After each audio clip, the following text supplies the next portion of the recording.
Garuda Express, an international courier service. అనూహ్యంగా రాష్ట్రపతి పదవికి రామ్నాథ్ కోవింద్ను ఎన్డీఏ ఎంపిక చేసింది. ప్రస్తుతం ఎన్డీఏకు ఉన్న బలం, మిగతా పక్షాల మద్దతు, ఎలక్ట్రల్ ఓట్లతో రామ్నాథ్ కోవింద్ గెలుపు ఖాయమేనని తెలుస్తోంది.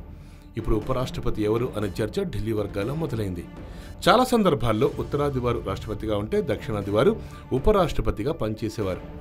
దక్షిణాది వారు రాష్ట్రపతిగా ఉంటే ఉత్తరాది వారు ఉపరాష్ట్రపతులుగా ఉన్నారు. మరి ఈసారి ఆ సంప్రదాయాన్ని ఎన్డీఏ పాటిస్తుందా లేదా అనేది ఇప్పుడు హాట్ టాపిక్గా మారిపోయింది.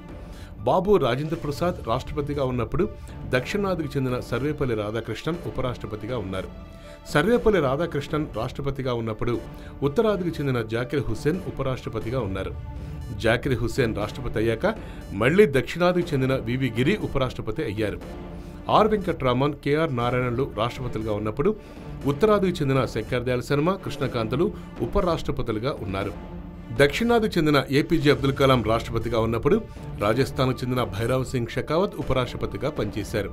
మరి ఈసారి ఇదే ఈక్వేషన్ రిపీట్ అవుతుందా లేదా అనే చర్చ పొలిటికల్ వర్గాల్లో మొదలైంది.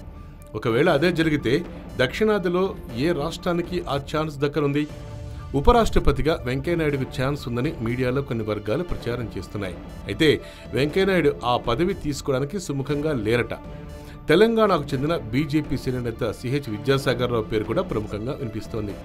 విద్యాసాగర్ రావు ప్రస్తుతం మహారాష్ట్ర గవర్నర్గా పనిచేస్తున్నారు. అలాగే తమిళనాడు నుంచి తమ్మిదురై పేరు కూడా వినిపిస్తోంది.